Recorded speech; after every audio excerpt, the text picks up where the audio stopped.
사귀자고 얘기를 했는데 상대방이 좀 고민을 해봐야겠다 라고 얘기를 했을 때 스토리텔링을 통해서 우리가 원하는 목표를 이룰 수 있는 기술이 바로 스토리텔링이죠. 이렇게 미적되는 사람에게 사용하면 되게 좋은 효과를 가지는 게 바로 과수원 스토리텔링입니다. 여러분들 꼭 외워놓으세요. 이거 진짜 많이 쓰는 스토리텔링 중에 하나거든요. 이 과수원 스토리텔링은 영화 사랑을 놓치다에서 나오는 대사예요. 이렇게 처음 스토리텔링을 시작할 때 이렇게 출처를 밝히는 게 되게 신빙성을 높이는 데 좋습니다. 영화 사랑에 놓치다에서 나오는 대사야. 이런 게 있었어. 옛날에 어떤 바보가 과수원에서 사과를 훔치다가 걸렸다? 근데 과수원 주인이 너 이 과수원에서 제일 큰 사과를 따오면은 없었던 일로 해줄게. 1시간 이내로 따와. 이렇게 얘기를 하더라는 거야. 이 얘기를 들은 바보는 그 과수원에 있는 사과를 하나씩 다 따면서 비교를 하기 시작했지. 근데 이걸 따면 이게 더 커 보이고 저걸 따면 저게 더 커 보이는 거야. 그러다가 결국에는 바보는 시간 내에 사과를 갖다 내지 못했어. 어떻게 보면 참 바보 같지. 근데 인생도 그런 것 같아. 비교하기 시작하면 정말 끝도 없고 그 시간이 지나버리면 기회도 사라져버리고 난 너가 그렇게 기회를 쉽게 놓쳐버리는 바보는 아닐 거라고 믿고 싶어. 내가 좋아하는 사람이 기회를 보는 안목도 없는 사람이라고 생각하고 싶지 않거든. 이렇게 얘기를 하는 것도 알쏭달쏭하게 생각을 하는 사람에게 쓸 수 있는 스토리텔링이죠.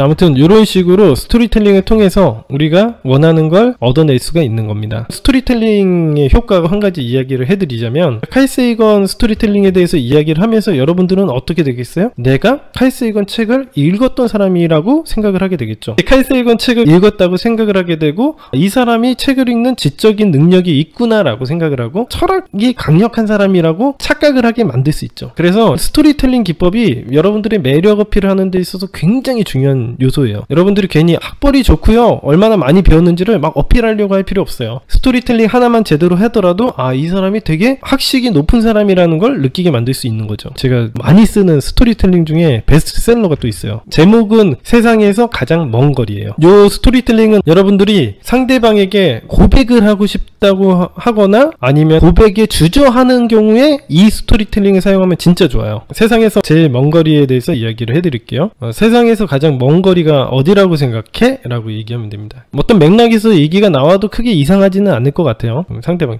글쎄요 이런 식으로 얘기를 할 거예요. 스토리텔링 하는 것만 배워봐도 알겠지만은 상대방이 무슨 반응을 보이는지를 크게 신경 쓰지 않고 우리는 할 얘기만 합니다. 이게 기본적인 작업이에요. 우리가 리드를 하려면 이렇게 해야 되는 거예요. 세상에서 가장 먼 거리가 어디라고 생각해요? 근데 상대방이 잘 모르겠대. 그럼 우리가 바로 얘기를 하겠죠. 자, 얼마 전에 유시아 시인의 하늘호수로 떠난 여행이라는 책을 봤는데 이런 이야기가 있었어요. 유시아 시인이 하루는 인도의 리시케시 강가에 있는 한 승려를 만났대요. 그 승려와 이야기를 나누었는데 그 사람한테 이런 얘기를 했대요. 어느 지역에서 오셨어요? 그랬더니 그 승려가 하는 얘기가 인도의 남부에 있는 한 작은 마을에서 기차를 타고 왔는데 그 시간이 무려 100시간 이상이 걸렸다고 하는 거예요. 유시아 시인이 놀라가지고 어떻게 그렇게 먼 거리를 올 생각을 하셨냐라고 해서 물어봤더니 그때 승려가 뭐라고 얘기했는지 알아요?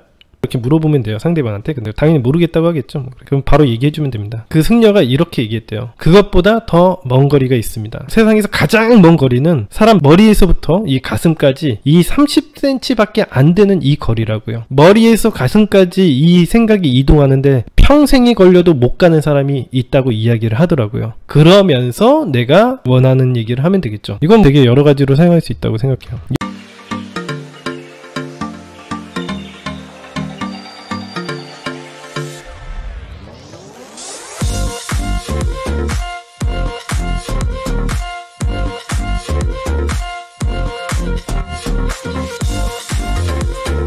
만약에 여러분들이 밑도 끝도 없이 세상에서 가장 먼 거리는 사람의 머리와 가슴이야 라고만 이야기를 했다고 생각을 해보세요. 상대방 이성은 직설적이고 이성적인 스토리를 원하지 않아요. 사람들은 이런 식으로 즉각적으로 물어보게 되면 그거에 대해서 즉각적인 반응을 보여야 되고 그런 부분에 부담을 느끼게 되죠. 만약에 전설의 유혹자 카사노바가 난 그냥 당신이 좋은데 이유가 뭐냐고요? 왜냐면 예쁘니까요 라고 이야기를 했다면 아마 여성을 유혹하지 못했을 거예요. 그렇다면은 그 이름이 역사의 한 귀퉁이에서 사라졌을 거겠죠.